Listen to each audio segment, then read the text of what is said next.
Today we start exercise 4.2 class 8 maths. Now question number 1. Let's the outcome you can see in this experiment. Spinning a wheel. ये wheel है।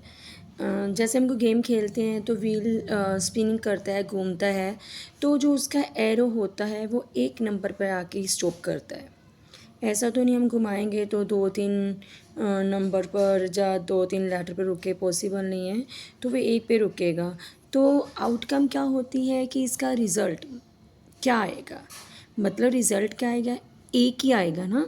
एक ही जैसे कि हमने इसको wheel को घुमाया, या तो वो ए पर आएगा, या तो बी पर रुक जाएगा, या तो सी, या डी, या ए।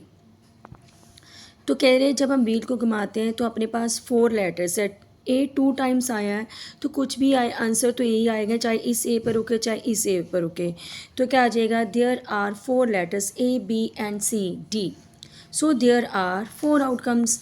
मतलब कोई जहाँ भी रुकेगी इसमें हमने 4 तरह के आउटकम आ सकते हैं, या तो ए आ सकता है, या तो बी, या तो सी, या डी।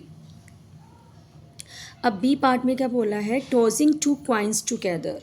अब देखिए जब हम 2 कॉइन को इकट्ठे फेंकते हैं तो सोचो कि अगर मैंने कॉइन फेंका है, या तो दोनों पे हेड आ सकता है, या दोनों पर टेल्स आ सकता है, या एक पर हेड एक पर टेल, या एक पर टेल और एक पर हेड। तो 4 आउटकम्स हो गए।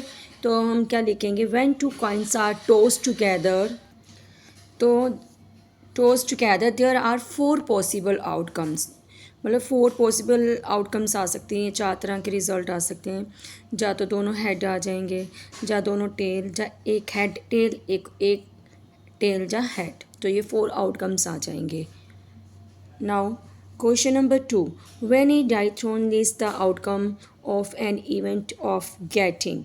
अब देखो हमें पता है कि डाई में 6 नंबर होते हैं, तो जब हम इसको फेंकेंगे तो उसके आउटकम क्या आएंगे उसके अकॉर्डिंग बताना पड़ेगा। फर्स्ट है प्राइम नंबर, तो 1 2 3 4 5 6। तो प्राइम नंबर क्या होते हैं, जो सिर्फ अपने टेबल पर जाते हैं। तो मतलब अब ये तो श्योर नहीं है ना, प्रोबेबिलिटी होती क्या है, 50-50% चांस, ये भी हो सकता है और ये भी हो सकता है। मतलब बारिश हो भी सकती है, नहीं भी हो सकती, मैं पास हो भी सकता हूँ, नहीं भी हो सकता हूँ। तो सेम, तो डाई फेंकेंगे तो उन्होंने प्राइम नंबर बोला है, तो प्राइम नंबर 2 3 5 होते हैं। तो इनमें से तीनों में से कोई भी आउटकम आ सकता है। तो प्राइम नंबर कौन कौन से हो सकते हैं, 2 3 5। Note a prime number, note a prime number मतलब जो प्राइम नंबर नहीं है। तो प्राइम नंबर छोड़ के कौन थे, 1 4 6। तो नोट प्राइम नंबर ये हैं। अब अ नंबर ग्रेटर देन 5। अब ग्रेटर देन 5 से कौन है, 6। हमें 6 तक के नंबर लेने, क्योंकि डाई में 6 नंबर ही होते हैं। डाई जो हम लूडो में खेलते हैं ना, वो वाली die. Number not greater than 5, 5 से ग्रेटर देन कौन नहीं है, 1 2 3 4। तो ये आ जाएगा इसका आंसर।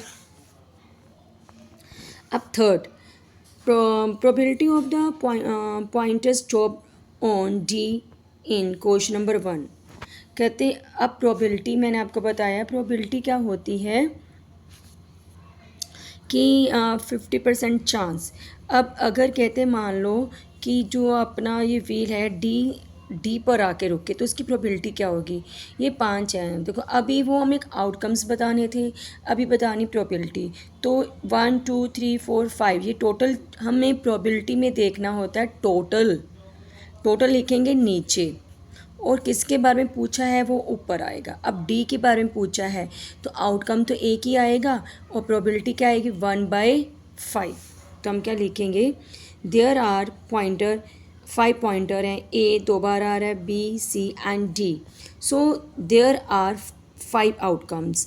तो हमें डी के बारे में पूछा है, probability of the pointer stopping on D in. तो प्रोबेबिलिटी क्या आएगी, सिर्फ डी की पूछी है, तो 1 आउट ऑफ कितने, 5। अब सेकंड में क्या पूछा है, probability of getting A from the well shepherd deck of 52 playing card. अब कार्ड्स कितने हैं, 52, और ये कितने होते हैं, अपने 4 होते हैं। तो प्रोबेबिलिटी क्या आएगी, 4/52।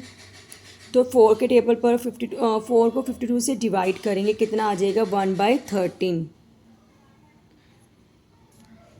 अब अगला, probability of getting a red apple, see figure.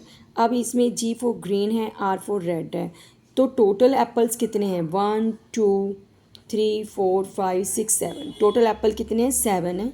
उसमें से रेड के बारे में पूछी गई, रेड कितने हैं 1 2 3 4, तो हम क्या लिखेंगे, टोटल नंबर ऑफ एप्पल 7 है, रेड एप्पल्स 4 है, probability of red Apple 4/7। Thank you.